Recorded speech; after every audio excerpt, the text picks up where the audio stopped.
Hello guys and gals, and welcome to another episode of Unique Items.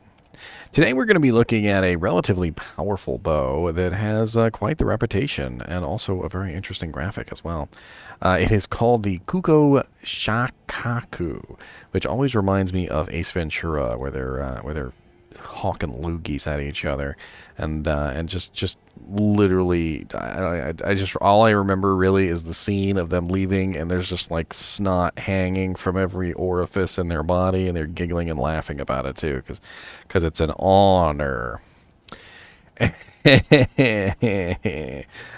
Anyway, let's go over this particular item together, and we'll talk about what is special about the Kuko Shakaku, and what it can be potentially used for. So the Kuko Shakaku has 28 to 81 damage, and it's not a particularly high damage bow, but it's a relatively low level bow at level 33. It has 49 dexterity and 53 strength requirement, and it is a fast attack speed bow. It doesn't have any increased attack speed on it, which is it's just not the best, especially considering it is based around elemental damage, and usually when it comes to elemental damage you want to attack as fast as possible because weapons and things like that are usually balanced around physical damage. So if you have a really big two-handed weapon that swings really slow, it really smacks, but it takes a while to reel back and have another shot. Well, it doesn't matter with elemental damage, because with elemental damage, the game is not balanced around that. So the faster you shoot, the more damage you do, just in general. And so using a relatively fast, low physical damage bow is usually the better option when it comes to elemental damage. So we also have +3 bow and crossbow skills on this, Amazon only, which is pretty amazing. So if you are using this on an elemental damage Zon, you are going to notice a really huge boost in the amount of damage that you get. It also gives you fires explosive arrows or bolts, and in 2.4 I do believe that they have changed this so that it will show you the correct value. And you know what? Let's go over there and take a look real quick, shall we? Alright, so here we are over on the test server, and unfortunately it does not. Sad. I thought they had fixed the tooltips on that. They did, however, fix the tooltip on piercing attack. And piercing attack now shows that it is a 50% pierce, so very nice.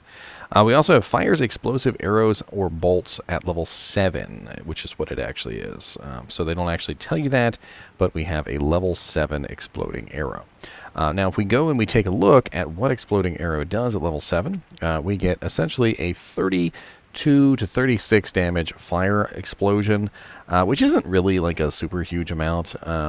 And it does give us an attack rating bonus of 74%. Now, to get this effect, you do have to fire regular arrows, so keep that in mind. And fires explosive arrows or bolts is literally just using the exploding arrow Amazon skill. And there's something special about the exploding arrow skill, is that it will literally absorb any fire damage that you have from any source and will add it to the explosion. So this particular bow also has 180% enhanced damage, which does vary a little bit from 150 to 180%.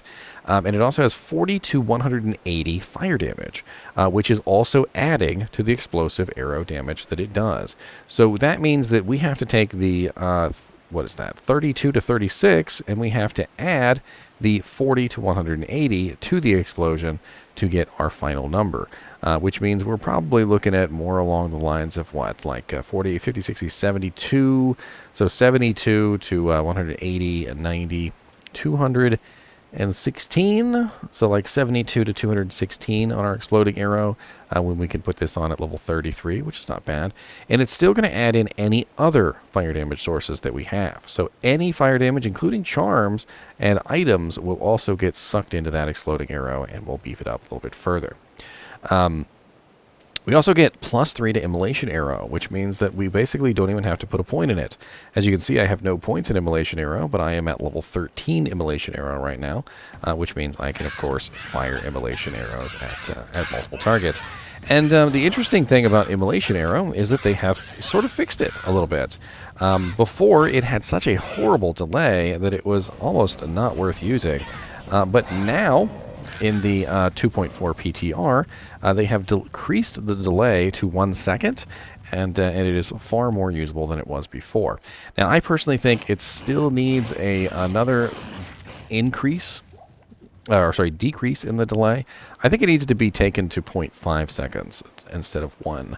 I tested out several times multiple different effects of like running exploding arrow versus immolation arrow and seeing if I could kind of like figure out the damage between the two. And I always felt like exploding arrow was still higher damage than immolation arrow, even at the 1 second delay. So I hope that they reduce that a little bit further. I don't think they need to take it away completely, but bringing it down to maybe 0.5 second delay would be a little bit better. Now, this particular bow can also be socketed, of course, and you can throw in something nice in here, and it can also be upgraded. Now, if we were to upgrade this, we'll get an increase in physical damage, and it will also take away our pretty graphic, which is quite sad, but that's what we're going to do.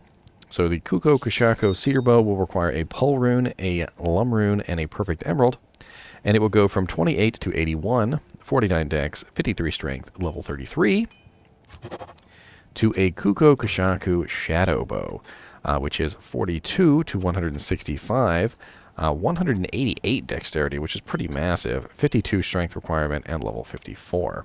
Not a bad level requirement, but that dex requirement is kind of like through the roof, isn't it? I can't use this yet. And as you can see, it definitely is a nice bow to upgrade if you were specifically using immolation arrow, because it gives you +6 to immolation arrow. Unfortunately, plus to skills does not affect the fire's explosive arrows or bolts, so it will always fire level 7 no matter what. So if you do eventually utilize this bow at a higher level, you might want to think about actually putting points into the skill. 50% Pierce, of course, is very nice because you can avoid putting points into Pierce, as many as you need. You definitely usually want to get to about 100%, but the Pierce on the bow actually stacks with your Pierce. So if you have, for instance, 50% Pierce on yourself and 50% Pierce on the bow, then you're rocking 100%, which is absolutely excellent. This bow is absolutely great for exploding arrow, and it's just, exploding arrow is just one of those really odd mechanics that it doesn't work very well versus one target, but it works very well versus a pack of monsters. And basically what you're doing is you're applying multiple explosions to the targets within a very small radius. So let's say, for instance, you had like, I don't know, like 10 monsters that were all clustered up in a nice little pack, and you managed to pierce 5 of them. Well, the explosions are going to hit all 10 monsters, and you're going to get 5 explosions, which are going to hit all 10 monsters. So you're going to get a pretty massive amount of damage in a very small space. And that is really the strength of exploding arrow. And this bow, honestly, was really made for exploding and immolation arrow, which both function very similarly, but unfortunately, because of the delay on immolation arrow, it tends not to work as well. But who knows? With the patch, with 2.4, the immolation arrow may be a little bit more viable. All right, so let's head over to Silo's Pen real quick, and let's take a look and see what we would do if we wanted to find this item. So, assuming we have about 150% magic find and players 1, and looking only at bosses right now, we are looking at a bunch of quest kills right here. That's a lot of quest kills. And Dariel in Nightmare has a 1 in 465 chance to drop this. That is absolutely excellent. We also have Bale in normal difficulty, has a 1 in 484% chance to drop this. And Mephisto in Nightmare, 1 in 514. These are honestly absolutely excellent chances here.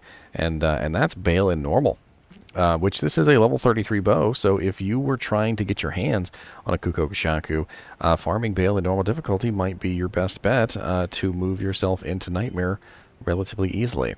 You can also farm Andariel in Nightmare. That is also in the beginning of Nightmare difficulty, and hope you can grab a Kuko Shakaku from her.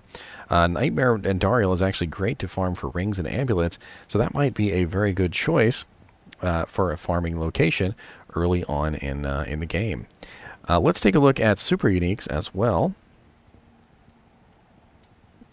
And it looks like Neelathak, the Summoner, the Cow King in Hell, the Cow King in Nightmare. Any good monsters here? Looks like Treehead Woodfish and Nightmare and Bone Ash and Nightmare both have a pretty good chance of dropping this.